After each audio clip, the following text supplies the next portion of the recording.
Well, greetings world and greetings Seven Spot. We're live. It's a miracle. And we have a great show for you today because we're going to be basically all over the world. So without further ado, I'm going to bring some people into the stream. First of all, I'm going to add my partner in crime, Steve Dunbar. How are you doing?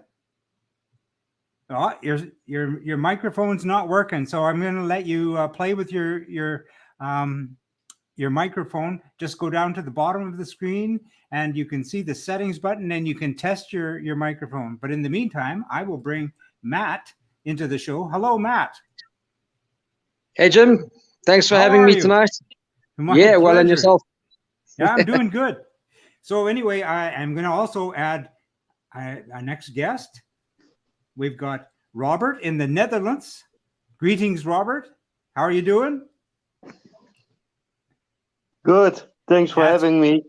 My pleasure. My pleasure. Yeah. And we've got more guests. Look at this. We've got Lee and Nick in the Midlands. Sorry, Jim, to interrupt you. Go ahead. Hi, guys. As I said, I work as a roadside assistant. And you've been called. Yeah, have you been? I haven't well, I'm going to just say this. I'm going to say thank you for joining us, and we got more because we got a future live stream coming from the Netherlands, and it's going to include you and your Dutton Phaeton. So with that, I'm going to let you go to you're on call, so you got to go. So yes. Cheers and thanks so much. I'll see if I can find the files and we'll play them during the live stream. I send them to you by messenger. Okay, great. Thank you so much. Yeah, and then I will. Yeah, we keep in touch for the next live stream, and I will take care that I have spare time. Wonderful. All right. Good. Without further ado, Steve, are you with us yet? Bye.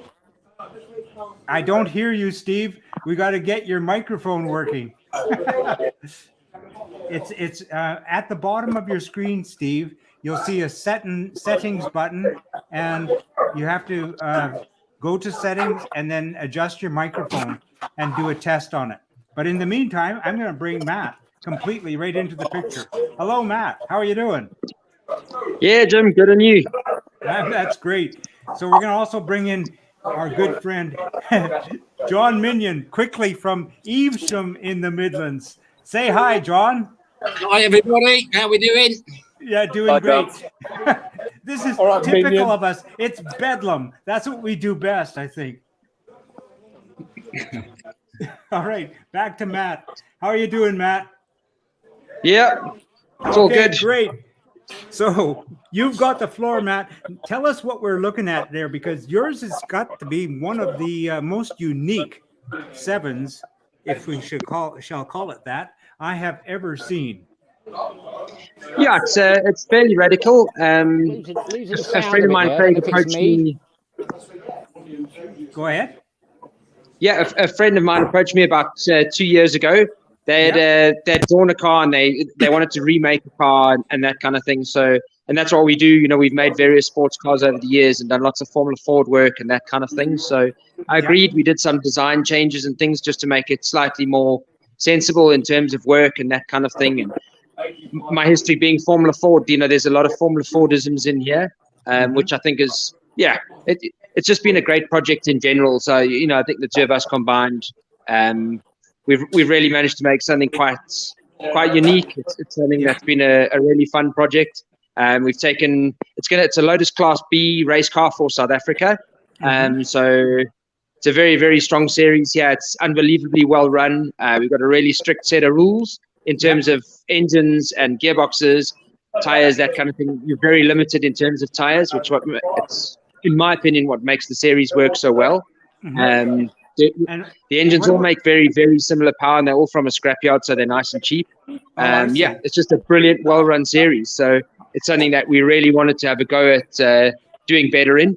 We've got some superstar drivers here. We've actually got one of our sort of local touring car drivers who's he's a real hero in terms of South African motorsport. So our aim is to beat him. It's not easy to outdrive him, but it's we might be able to out-technology him, which is part of the plan. His car was built by his grandfather on a farm. So, yeah, he's a superstar driver. The only way that we can sort of get near him is by working harder than him. Great. Right down to the point where he actually gives us his data to try and beat him. He's one of the most fantastic. He's just one of our local heroes and just a really nice all-round guy. So, Well, yeah. You're allowed to run things like wheel sensors and ABS and. No ABS and no traction control, anything like that. That's very, very limited. So you can run wheel speed sensors for the sake of the data. So we have an AIM system on here, which is, it's a great user-friendly, low-cost system. That's available all around the world. It's got good GPS and everything like that. And we can run wheel speed sensors on it just in case you want, checking stuff like wheel spin and that kind of thing. But yeah, we mainly just work off the GPS. We don't sort of try and go to sort of world championship with it either. So Oh, I'm really keen to, let's talk about some of the tech, how you're going to out technology these guys, because it is different.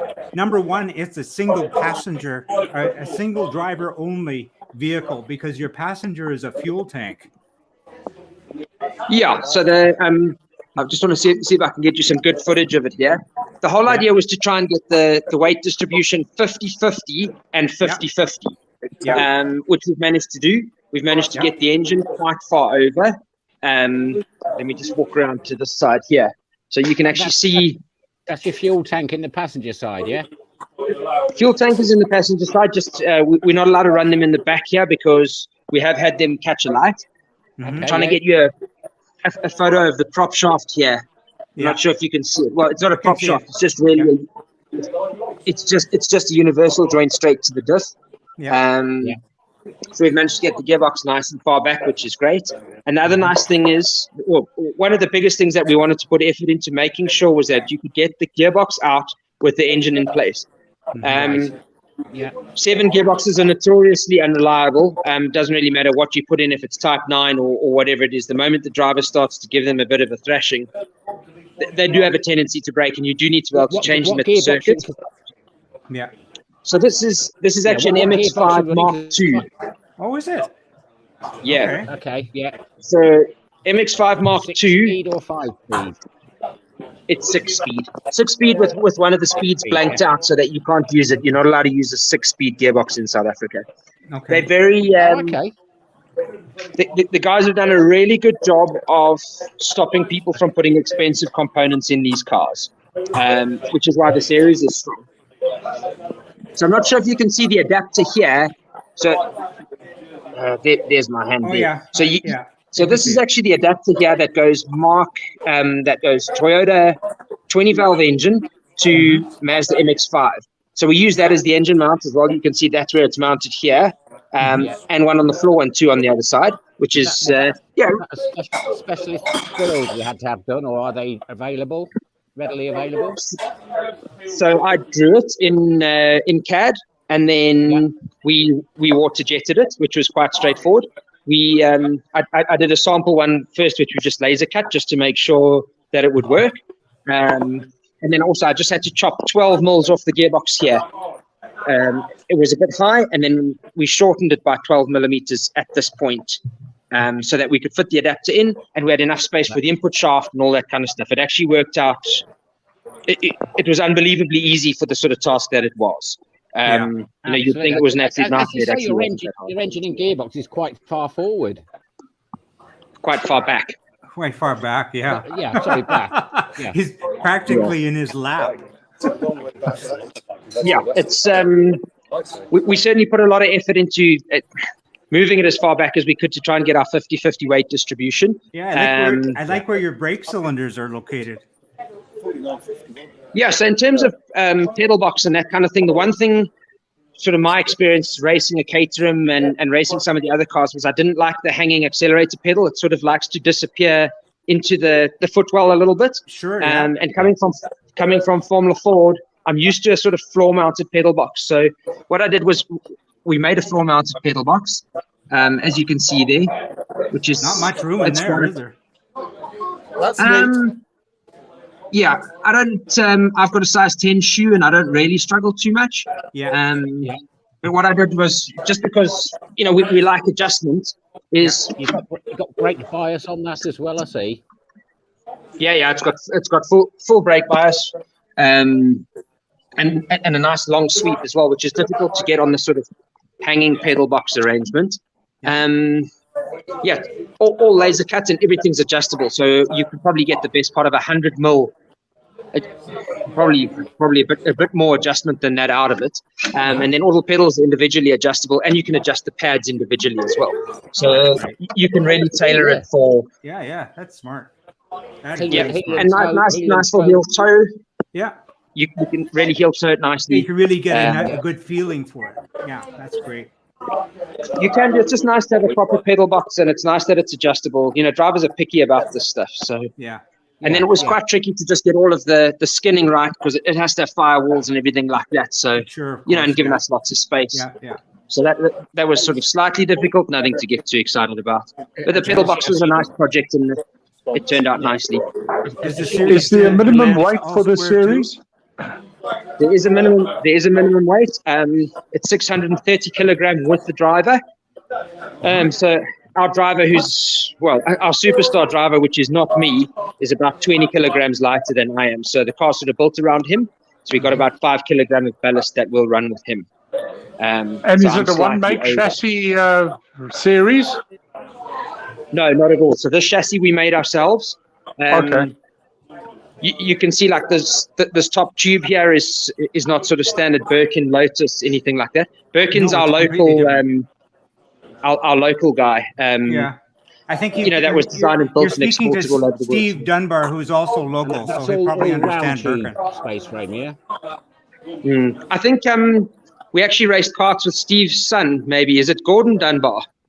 No, I'm afraid no relationship there. No. Okay, cool. Unless it's something I don't know about. Okay. Then in terms of chassis, I heard somebody talking about chassis stuff. We're just lagging here a little bit. It's the Wi-Fi. Yeah, it's all round tube chassis, yeah? Oh, it's square tube, I think. So all round tubes that we could, especially like this top section here. And you can actually see we ran the tubes all the way down. So the roll hoop is integral part of the chassis just to make it a bit stronger. Welded in, not bolted, yeah? And all the way to the floor as well. So that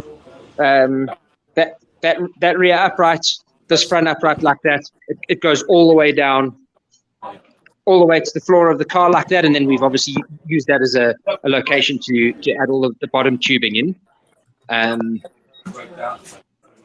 Which it turned out really nicely. We saved a bit of weight with the flanges and things like that as well. Is there a road going version of the vehicle at all? No, not yet. I don't think that would do a road one. This is it's really built to the rules, so it would be a bit of a ridiculous road car, I think. Okay, thank you. Yeah, it would be nice, but it's also expensive, and for South African roads maybe a bit ambitious. So we've got a ride-out rule of 50 millimeters, so we run this car at 50 millimeters off the ground. So you can actually see. Let me just see if I can get onto the floor here, and I can actually show you the bottom. You can see the bottom of the car is all countersunk rivets the whole way through, and the floor is flat throughout, just to save us just a little bit of rigidity and a little bit of aero. Yeah.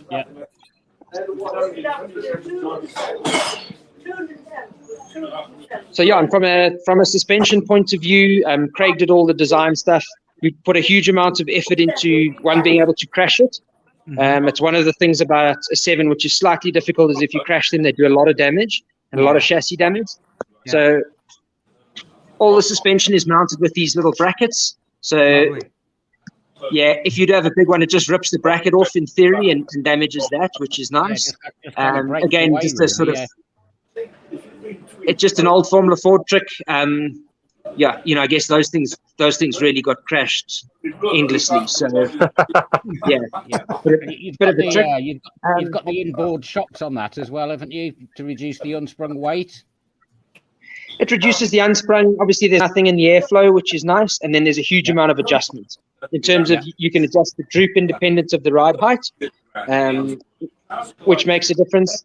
The camber, this is quite a nice feature as well, is the toe link and the wishbone bolt onto this plate here, which means that you can adjust the camber with these shims over here, which means that you don't lose the toe when you adjust the camber. Nice. Which is I've seen that before. Is that your own design? So it probably came out on Formula Fords in the mid-90s already. Okay. It's just a really cool trick. It just saves you a lot of time in terms of camber adjustment. So we can do a camber adjustment in about sort of 2 minutes. I was going to say, Yeah, that makes a huge difference when you're on the track. Absolutely. It does make a huge difference, and these uprights are also really clever. They're just water jetted, and then they use a mini bearing which just bolts straight in there like that. So turnaround time of these things is really quick, and they're dirt cheap, which is really, really nice. Simplicity. That's so super accurate. Yeah. It's really great. In this one here, this is probably worth a look. Is the front push rod attachment here? It's something that took a fair amount of design work and a lot of thinking. It's maybe worth leaving to the experts to try and work out what we've done here, just as a bit of sort of entertainment, and maybe we can try and come back to it at the end, just so that you can actually see what we've done and maybe think about the reasons that we did it. It's a pretty cool design feature. I don't know if there's any ultimate speed that we wound up finding in it, but it's just something that we worked on, and it was really a great idea. Brilliant. Absolutely. The brakes are absolutely enormous, and all that it does is it locks the front wheels up, so we're putting smaller brakes on the front. We actually struggle to get heat into the brakes because they're so big and so vented, and then there's a little bit of weight that we can get on. Woolwoods that you're running there? Yep, Woolwoods. Seems to be popular. I I have them myself. I think Lee and Nick have Willwoods as well. Is there somebody that's at a pub there? Yeah, that's Lee and Nick, and they're actually the build agents for Aardvark Racing, and they're building. Oh, okay, cool. Yeah, they're building something similar to what's on your left. Okay, well, I can go to that if you want. I'm easy to distract. And something else that's cool here was we just tried various bits of acumen here. So it's just something that we can try. A lot of the time with motorsport, you can do a calculation that's 1 million kilometers long, or you can just go and try it. Yeah. So my calculator doesn't have enough buttons on the keyboard, so we built a lot of let's be able to try it stuff into this car, including roll centers. So like these brackets where they bolt on here, we can put 2 or 3 different sets of holes here, if that's something we want to try. And then we can also machine the top hat section, which is this little spacer here. We can machine those, so we can have infinite adjustments on them. We can try different roll centers and fiddle around and that kind of thing. That's a very clever design. That. Oh, totally clever. I mean, are you running any anti-roll bars? Yes. So these rockers they were just sort of trial rockers that we did, and we did a simulation on them and everything like that. And we sort of ran out of time for the first race, so I didn't get roll bars initially. But it's something that we'll work on in the future. If the car is also quick enough, then I think we'll stop developing it. You also don't want to do any damage to the series or anything like that. But we've got to catch Jeffrey Kruger first. So Jeffrey, he's probably watching this. He's probably do you think you're close to him or getting close to his times? Probably not me. I'm not a good enough driver. I've done lots of rallying. I have lots of rallying experience, although I've never done any rallying. So I drive next to the circuit a lot. When we get our better driver, maybe, or when Jeffrey does some coaching, I'm gonna have to get Jeffrey in for coaching. So does anyone want to know anything else about the front? As far as the engines are concerned, are you limited to horsepower or modifications you can do? And what's your base standard engine that is used? So it's a Toyota 20-valve engine. Basically, from a scrapyard, you're allowed to give the head a very light skim. And that's pretty much it. The ECUs are free, but the horsepower on these is so unbelievably well matched The guys have just, they put a huge amount of effort into making the engine rules very, very, very strict. You're not allowed to modify the engine even slightly. You're not allowed to do anything funny with the valves or change cams or anything like that. Yeah. So from a horsepower point of view, it will make for very, very close racing, which is what people want to see these days. Very, yeah. well, one of the greatest things about the series is that the aero is so bad on these cars that the slipstreaming is just, it's unbelievably good. So you can just have, it's like everyone's got DRS all the time except the front guy. Well, So on that point, I just wanted to take a look at, I guess, the rear bulkhead on your vehicle, because it's on quite a nice rig there. What I noticed in the wheels are you pictures. running on that? You talk I think you're about running sitting on the 13-inch, floor. maybe? You truly are. so what do you want to have a look at the seating? The seating on it, what because I wheels noticed in the are you pictures running on that it? 13-inch? your helmet is the only thing that's showing above the above the scuttle. Yeah, so that seat was sort of made for me. So coming from Formula Ford, the lower you sit, I guess the less hard the car hits you in the head that drives into you. So I guess I sort of took some of that into the 7 when we made the seat for me. A lot of the guys sit a little bit higher. Of the rear portion of the seat. That's very, very. I guess it's a very steep angle. Let me find the grow foam seat somewhere here that we make. I tend to put grow foam seats in just because they're a bit more comfortable and they're a hell of a lot safer. I think that they're safer. And also again with a single seater background, I guess that's just what we do is we make grow foam seats. I guess I shouldn't have lost the seat. It would probably help.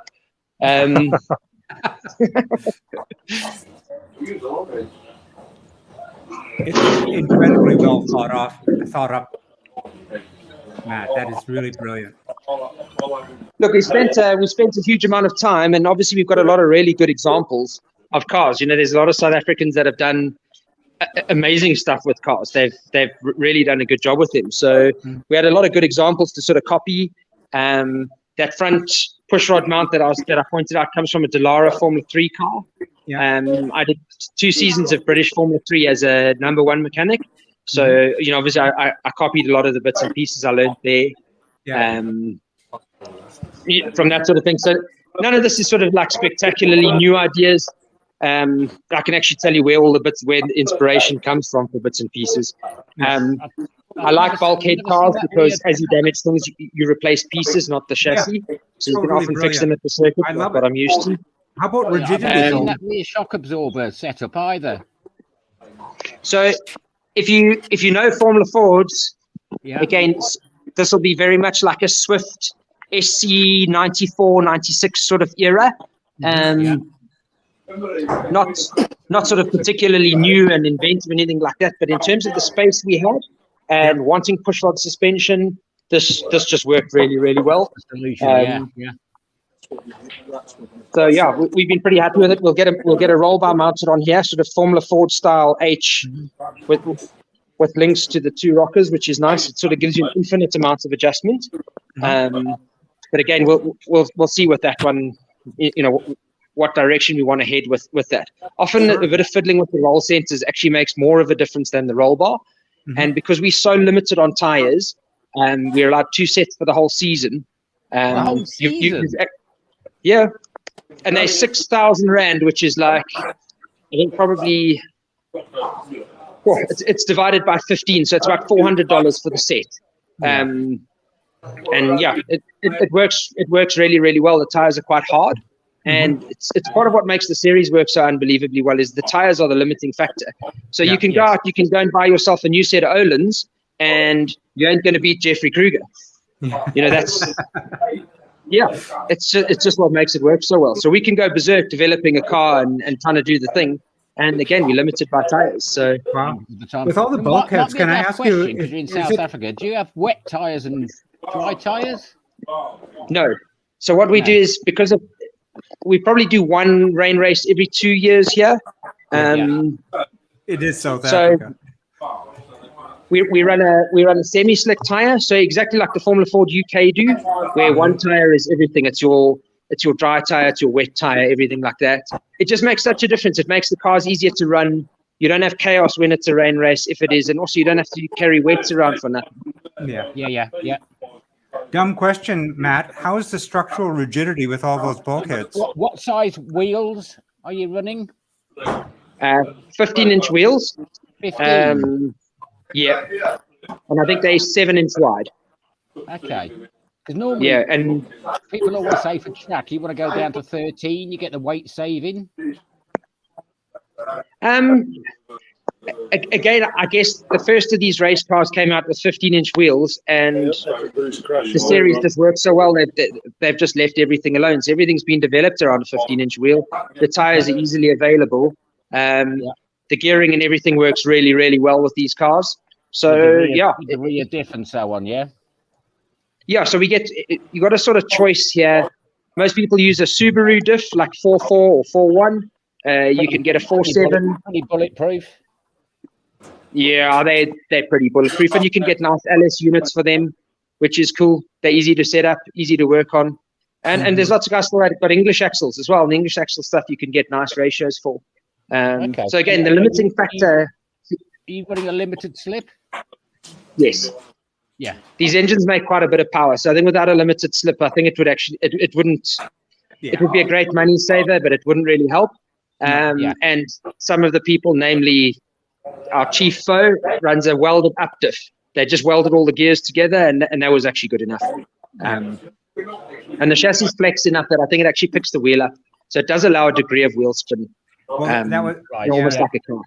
So you do get a little bit of flex with all the bulkheads on the chassis. This car we really tried hard to get rid of all the flexing. So that's why we put the 6082 floor on it, and it's the same floor the whole way through. So it's riveted and epoxied on as well. So that makes a big difference in terms of rigidity. And then these bulkheads are well attached here. So I don't think we're getting too much flexing through that sort of stuff. Yeah. With a Lotus, I think you generally get a massive amount of flexing sort of engine bay. So just from experience and that kind of thing, I've run a Caterham, and there was a huge amount of flex through the engine bay. So we've tried to get rid of that too. Yeah, probably with the torque of the engine, twisting the different chassis maybe. Yeah. Those Caterham chassis are very, very, very soft anyway. I mean, if you put that thing on the corner weight scales overnight, it kind of fixes itself. So while they're absolutely brilliant cars, and I mean they're beautifully nickel bronzed and everything like that, they're not made to be stiff. And I think the chassis is a replacement component, whereas in South Africa, we don't have the option of just replacing the chassis. I mean, it's a huge amount of money here, and we have to do stuff that makes sense. We have to do stuff that saves money, and that's I think where the series is so brilliant. I mean, the series punches way above its weight, and in terms of budget, you could probably do one race in the UK for what you'll do on a season here. Yeah. Yes. But to make it affordable so everybody can get involved. This is what I said. I imagine it's quite a popular series with a lot of entrants.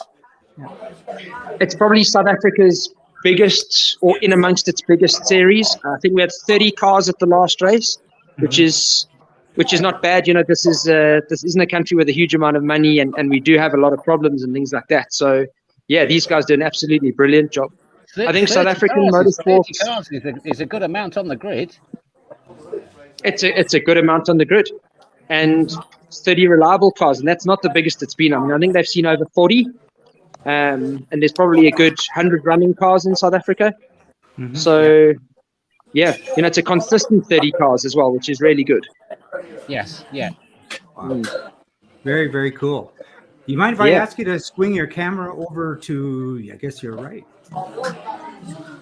So this is a Juno that we're remaking for somebody. It burnt out in Cape Town. They left the battery on charge, and it was one of those lithium batteries. So the car burnt out, and it destroyed the whole front of the car, sort of all the way virtually to the engine.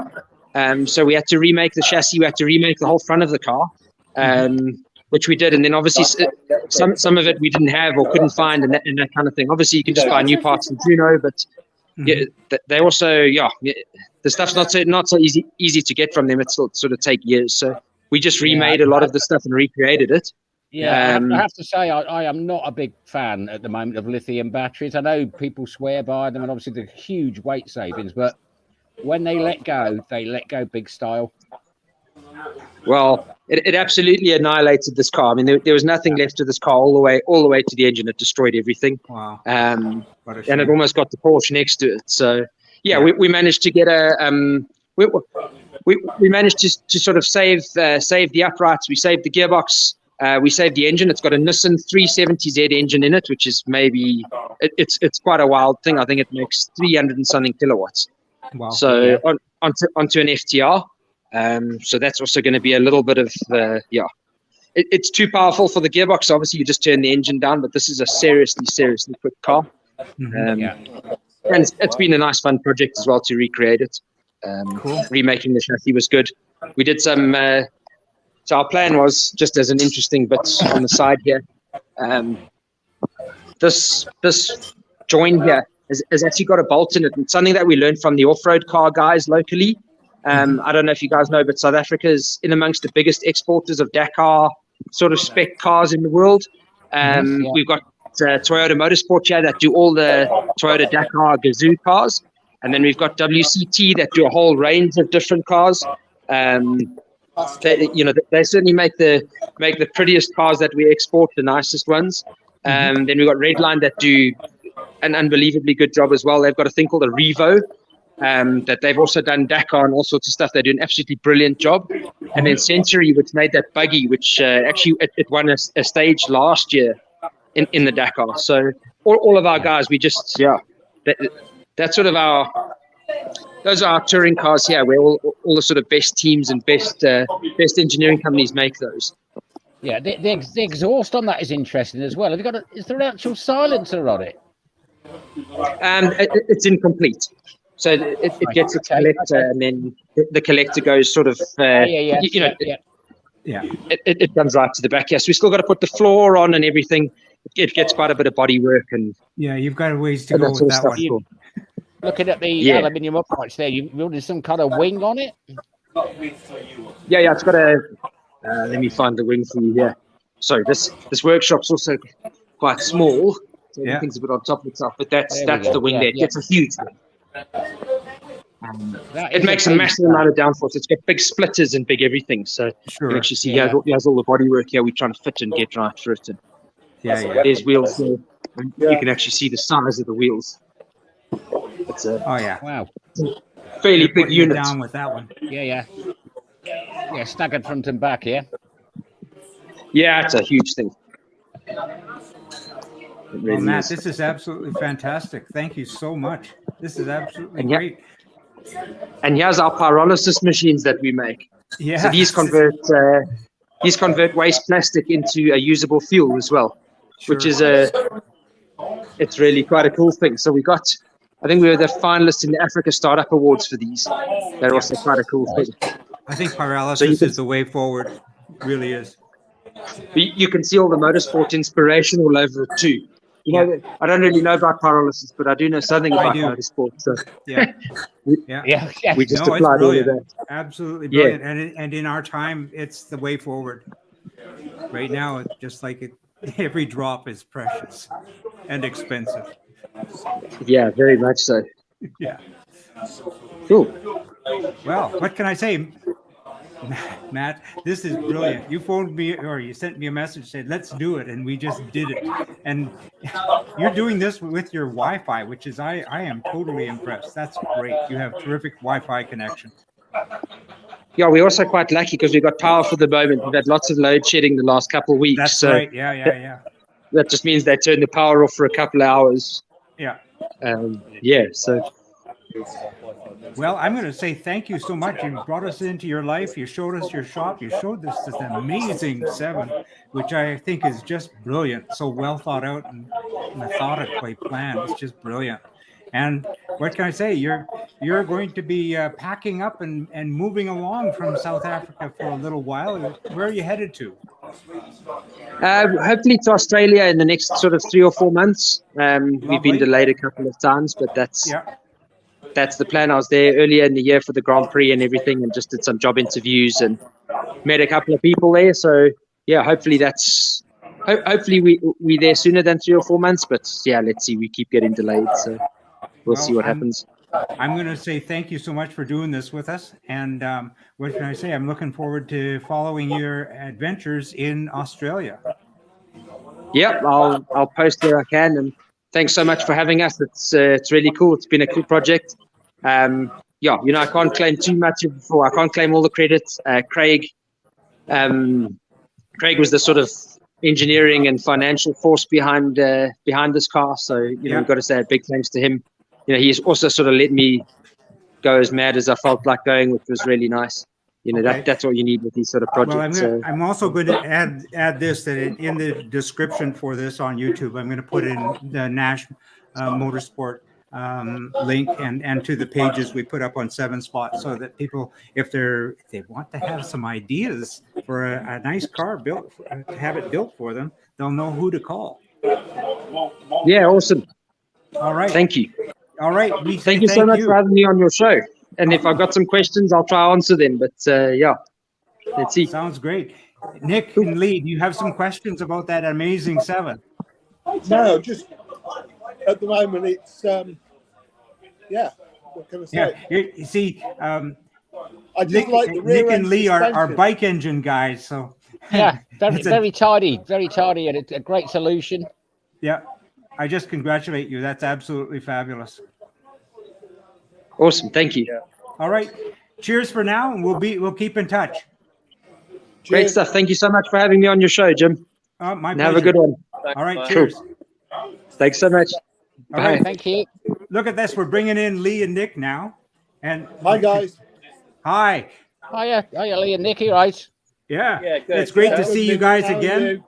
I'm Well, all we're right. doing- I'm struggling to hear Jim though. I can't hear Jim when he's speaking, but that's fine by me. Works well for most people. Listen, you guys are on a Yeah, I still build. can't hear Jim. I might just come out and then go back in again. Well, Yeah. okay. Can you hear me at all, Nick and Lee? Yeah, got you. Yeah, no problem. I'm going to put into the stream the pictures of your car that you're now building, because you sent these to me just moments ago. Yeah. But tell us what you're building there. We're building an ARL SP1. That's Aardvark Racing Limited. Aardvark Racing Limited, SP1. Yeah. We're up to the stage where we've got the majority of the wiring in place. Yeah. The engine's been dummy fitted today, Yeah. just to check 1 or 2 things. Yeah. All the suspension's on. It's a bit anal. It's powder coated blue and grey all over, and we've Yeah. used black rivets, so it's getting there. Yeah. But the bit of a unique feature is that lump that's in it.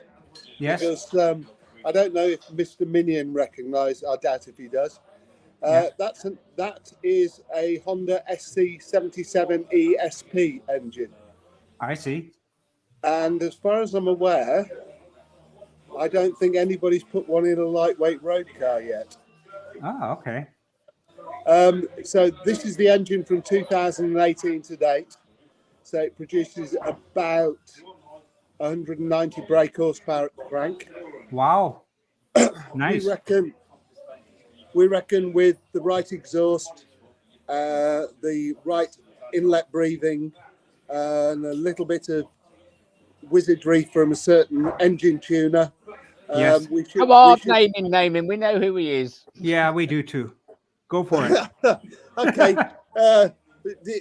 It's a good friend of mine who's regarded as the best electronic fuel injection tuner in the world.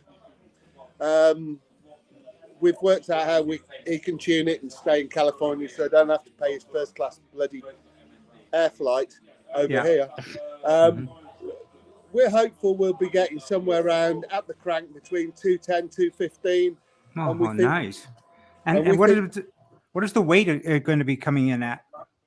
The car, we reckon we'll get in in 460 to 470 kilos road. Mhm. So That is light. That is Eh? light, and I know he's been working on lightening things like the alloy uprights and stuff like that, and he's. We'll get there. I've got my booster under 500, John. We'll get it below. Yeah, and that is 500 for a booster is good, really good. Yeah, I agree. Mm-hmm. So with this engine at the moment, there's nobody playing silly sods with putting these in the bike engines. The problems we've got with that we think we've overcome is we're going to have to put a billet sump on it. We think we've overcome the problems with that. The Honda ECU is effectively junk in this because it has to see the angle of the rear wheel. It has to see the compression of the forks. It's got so many stupid sensors on it where if it can't see the center, it just turns the power down. And I mean, turns it down that's no good. dramatically. Yeah. Yeah, So- just goes into limp mode. Yeah. So, well, as you know who the tuner is, I'm sure you can work out which direction we're going to go. Yeah. So effectively, the only problem we think we're going to have now is sufficient ram air to get the air in sufficient quantity into the airbox filtered. And once you've got sufficient air, all you need is the right fuel to air ratio and set fire to it, and away we go. 'Cause I think the rear clam shell that lifts up had like a built-in air ram system. I'm not going to be using the standard ARL's got a small intake that hangs out on the passenger side. Yeah. I really want to induce more forced air at speed. A proper forced injection, yeah. Yeah, I want to put the proper forced air into it. So we're looking at maybe there are alternative ways than just forcing it into a hole in the top and down to the bottom. So we either cut a hole in the top of the hump on the back of it and induce it straight in, but we might be getting some blockage from the seat areas, or we use that with a reverse knacker duct system. So we're Yes. pulling the air in from the sides, which is illegal in the US, believe it or not. The US? So Is it really? yeah, they banned it in NASCAR because you could what you do. Oh, in NASCAR, yeah. What you do is you turn the knacker duct the wrong way, and then you put the tube into a space where you want to induce low air pressure, and it sucks all the air out of the engine bay, sucking the car to the floor.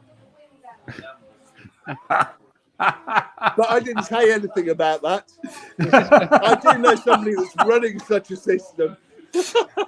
That is pretty Perhaps cool. they shouldn't. Yeah. Yeah.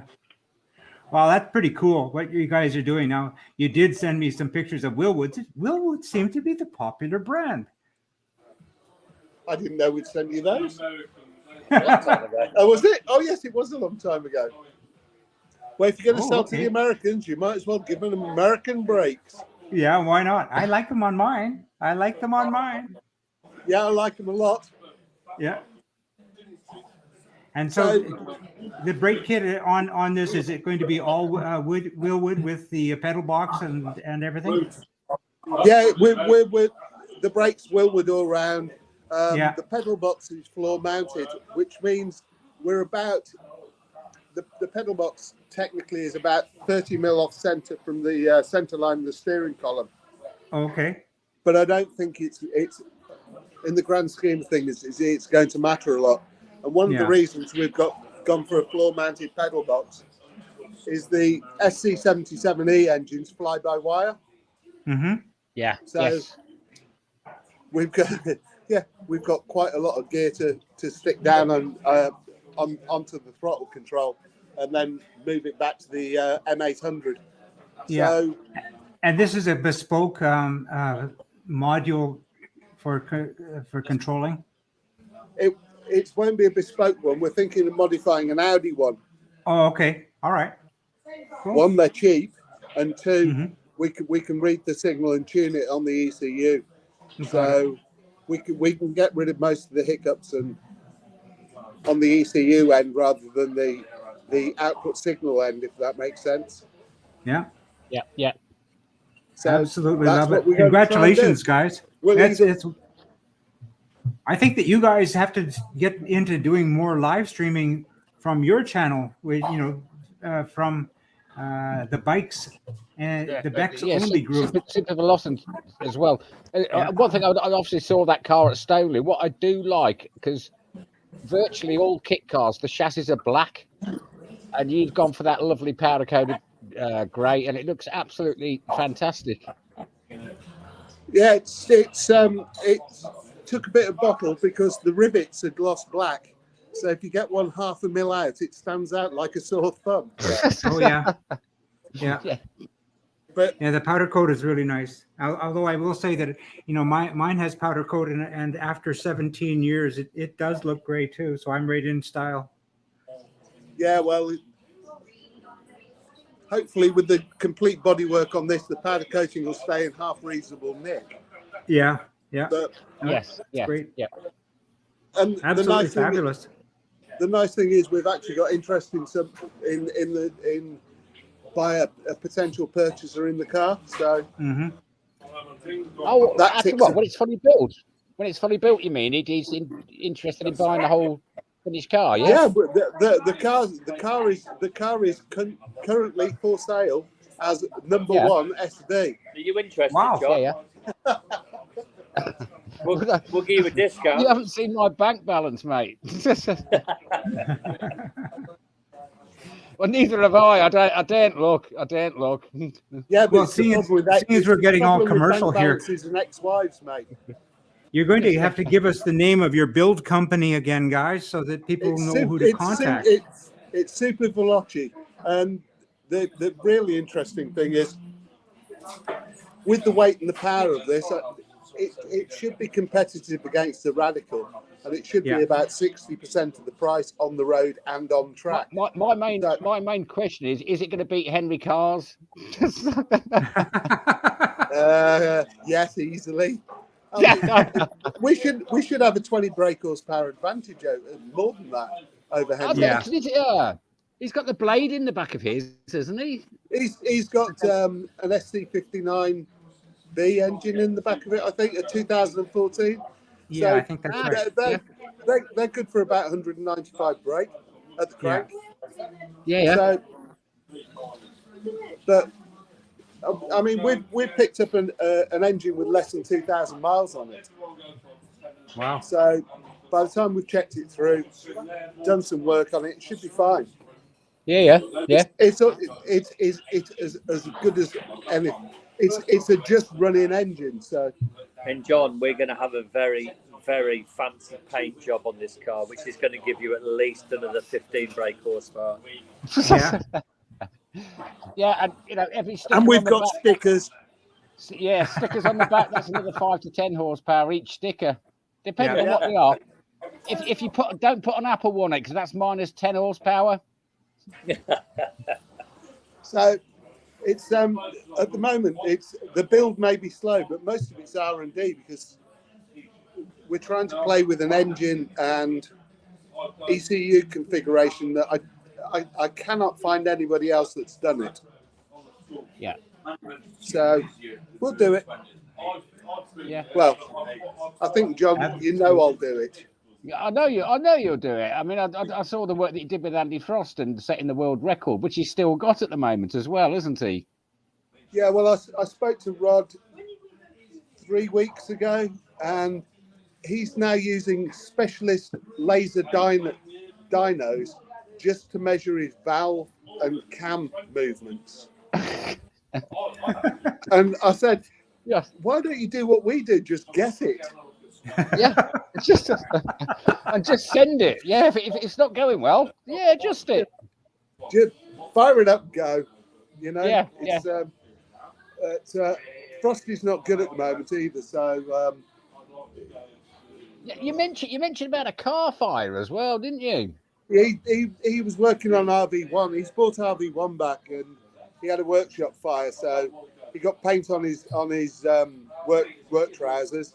Bit of methanol, kaboom, bang. So And I do remember you. I do remember you telling this, Nick, because when you first spoke to him, you said, "Is the car all right?" Yeah, I well, did. that's all that's important. Yeah, I remember that. Yeah. So But that's- is the car all right? Yeah, But he'd, yeah, the he'd car's appreciate that. You know, he knows your sense of humour. Do you know what I mean? I know, but yeah. So RV3's still in the container. I don't know. Yeah. We did it. Oh, Put it really all away. appreciate the Forget it. update there, guys. Yeah. From Super Veloce. And I'm looking forward to doing more of this live. And I know that, it's not easy doing it live, but if in the future you can even catch a bit of video, and we can do it by a talkover just like you're doing right now with a bit of video, I think that would go down really well. We'll do it in the workshop next time. Yeah, Yeah, no worries. exactly. And you've obviously got a Facebook site as well, haven't you? Yeah, Yes. we've got a Facebook site yeah, and a website. You've got a website as well. Yeah. What's the website address? Supervelocicars.com. yeah.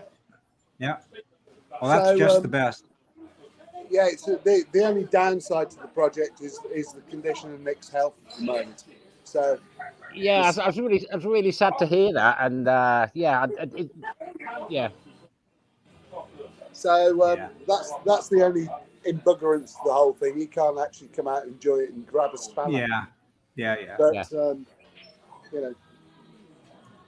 that's life up to a point. It is what it is at the moment, and yeah, just take it day by day, really. I think. Yeah, we're going to have to. We do. Well, guys, I'm going to say thank you again. Don't disappear, because go ahead. Thank you very much, and John. Thank you very much. And I hope to see you. Oh, Minion, we might be in Pershore at the weekend for there's a car show there. Oh, is there? I didn't know Yes, that. I there is. might have to pop along then. It's Saturday morning. Where at? I don't know, but I'll get the address and ping you. Yeah, we'll be there. Yeah, ping it over.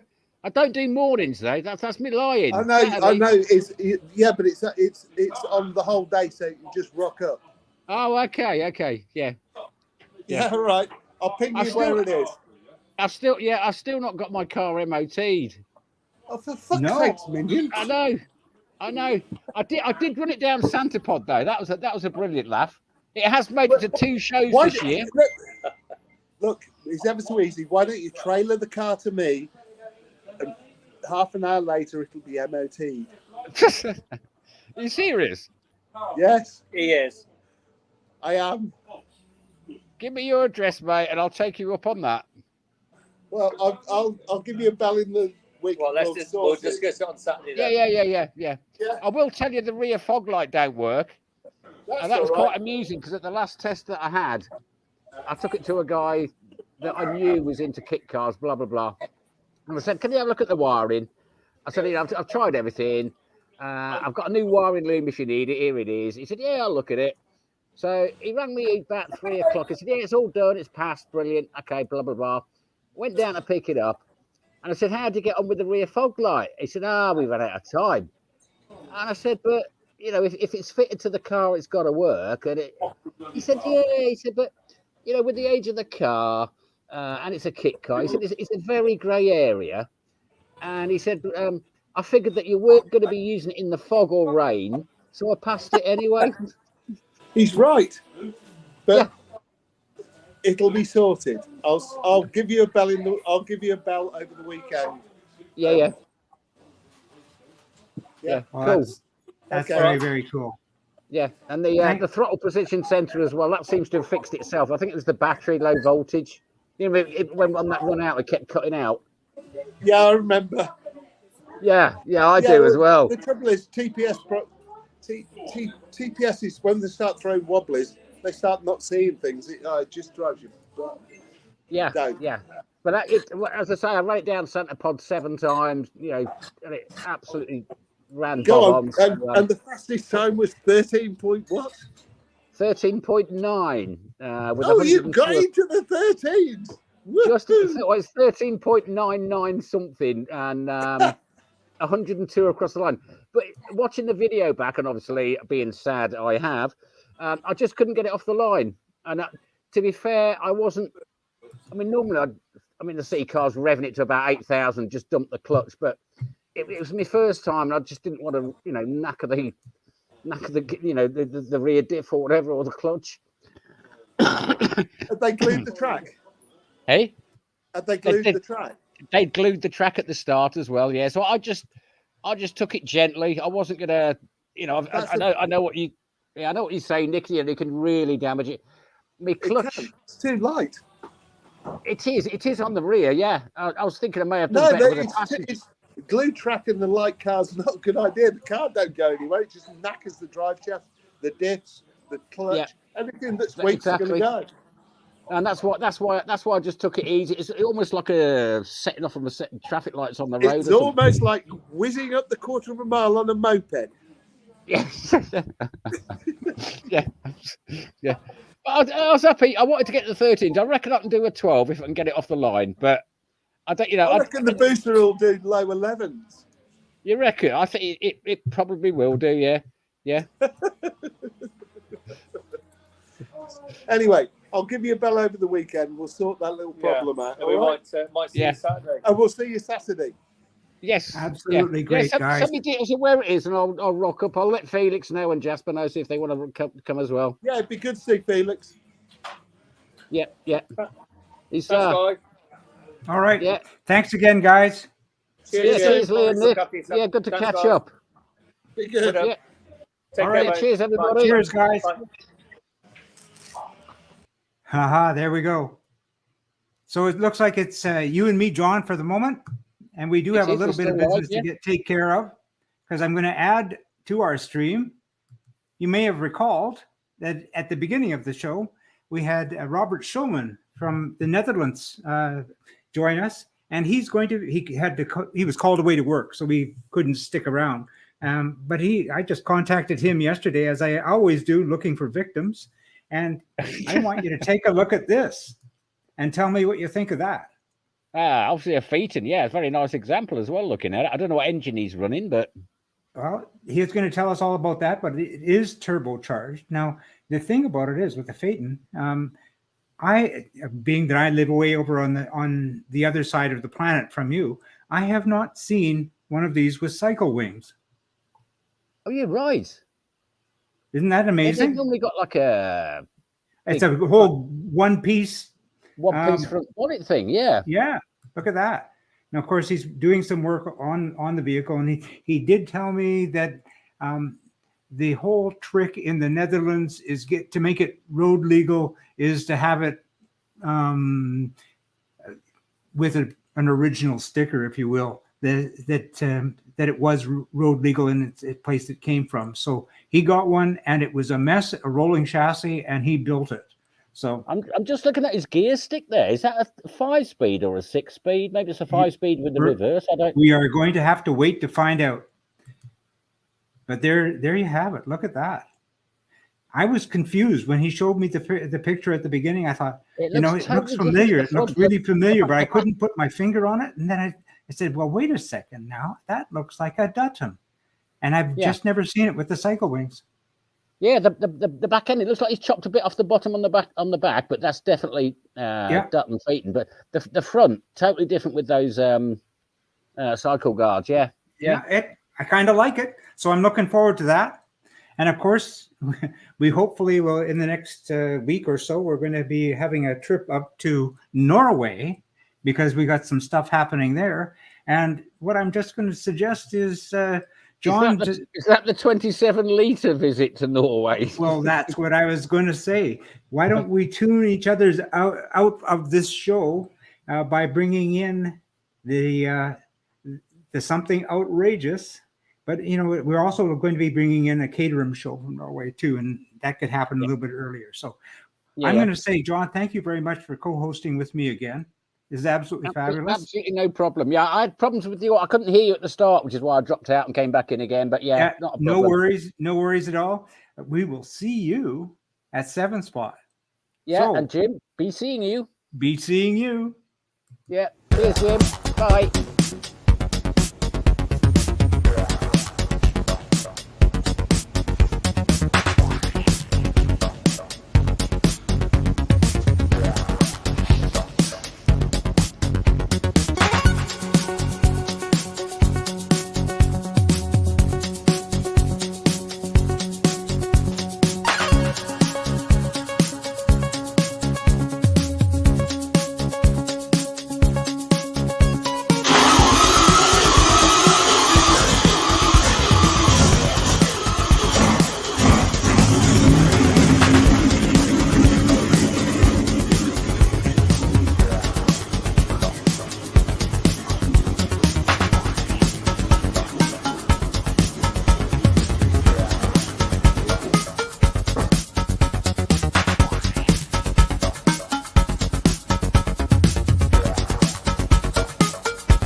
See you guys.